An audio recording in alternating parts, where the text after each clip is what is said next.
A couple of months before he died, Steve Jobs ordered Venus, a super yacht, to be built for him. It would cost a whopping 100 million euros. 100 million euros is a lot of money. Steve had a few clothing as a CEO. Too often, the financially unintelligent use this kind of spending as an unconscious excuse to spend the money they don't have. After all, the wealthy use luxuries. Doesn't it make sense for me to use luxuries if I want to appear luxurious?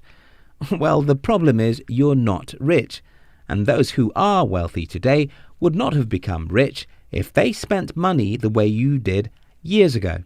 A few years ago, Jay-Z spent more than $100,000 in a single night, and the internet broke for it. The poor and the middle class see this and think to themselves, there's only one life, let me enjoy my labor. The problem with that thinking is twofold. First, Jay-Z spent that money on his own company. Just imagine me spending $100,000 in a nightclub I own. The second problem with the middle class who want to copy that sort of spending is this guy made tens of millions of dollars every year. So the money he spends in a night is equivalent to you spending $50 on something you like. Ellen DeGeneres recently bought a watch for $750,000. This was likely going to become an example for some people who don't have any money. But think about this. This woman makes more than $80 million every year. Now get the picture very clearly. Everyone likes and uses luxuries. The difference between the rich and the poor, however, is that the rich, unlike the poor, know when to utilize luxuries and what money to set aside in buying luxuries. The poor and the middle class, on the other hand, buy their luxuries from their income. The rich buy theirs from their assets. Your income is like a cup of water, while the asset is like a stream of water. When you drink the water in a container, it's gone forever. But when you drink a cup of water from the stream remains full. Now imagine two young people who have the same income. Let's assume that one of them is going to be productive while the other will be poor.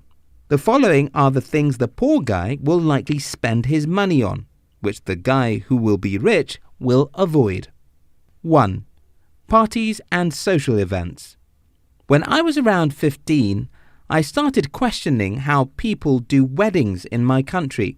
It didn't make any sense to me that these poor folk save for the entire year or borrow a lot of money only to have a pleasant 5 hours of their lives. Yes, when you have an opinion at 15, fairly likely it's immature. But I was right. The older I get, the more I see how people waste the money they don't have to impress people through parties. Again, the poor and the middle class have some role models. For example, when the richest woman in my country hosted her child's wedding, she probably went through at least $1 million. But think twice about this. She is the richest woman in my country. She is a billionaire. And she has several friends who are billionaires and millionaires. What if she hadn't spent at all on that wedding? What if she got back more money than she spent as a result of gifts from her friends? What if she makes in one single day the entire money she spent on that wedding? Most poor people don't think deep enough to know that the rich don't waste money, even when you see them spending it. 2. Lottery tickets. Most people in the world believe in luck. While I also believe in being fortunate, I personally don't believe it exists, and I probably need to figure out how to look for it. Lottery tickets are targeted at the poor because they are the ones who buy them. The probability of you winning the lottery is 1 in 13.9 million. Yet many poor people buy lottery tickets every day. 3. Impulse buys. Check your wardrobe and see the number of clothes and shoes you buy and don't actually need. Look at your mobile phone and ask how many of its features do you need or even use. One of the big problems with our world today is advertising. Advertisers are psychologists who know you more than you know yourself.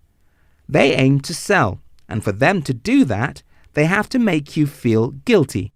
If, for example, I'm selling a children's product, my goal is to make you think that you're a terrible parent if you don't buy my product for your kids. If I'm selling cars, what I want to do is make you feel bad if you can't buy my car. Even Coca-Cola makes you think that you need their unhealthy sugar to be trendy.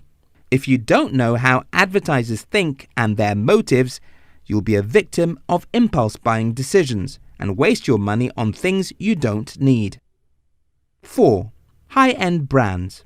I know a man who went to buy a beautiful car because he was a contractor, and using a simple car would make him lose many contracts. Essentially, the vehicle for this man is an asset because it will make him more money than it costs. Unfortunately, when many people in society see this man, they want to be like him by using the kind of cars he uses. He gets his vehicles for free, and you're getting yours with the money you don't have. 5. Taxes. Everybody hates taxes, but most people don't know how to avoid them. The rich know how to avoid tax. With a corporation, which doesn't have to be a big business, you can save tons of money from taxes. Many of the expenses and luxuries the rich acquire are done with pre-tax money, while everyone else spends after-tax money.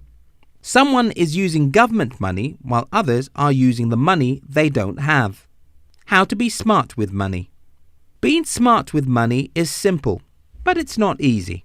Most of the world's population have read or heard about the richest man in Babylon. Most of us understand the simple principle Robert Kiyosaki taught in his book Rich Dad, Poor Dad.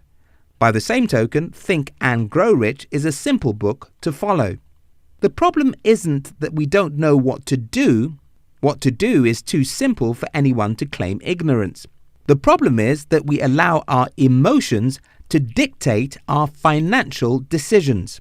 We look at the shiny objects we can't afford and go for it, even though we don't need them.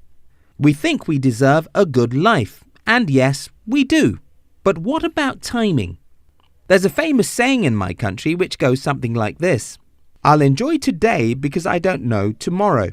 That seems to make sense until you get to tomorrow broke. The wise thing to say is, I'll endure today because I don't want to be broke tomorrow. I will pay myself first today because I want to have everything I need tomorrow. I will delay gratification today because I want to have everything I need tomorrow. If this video makes sense to you, don't forget to subscribe.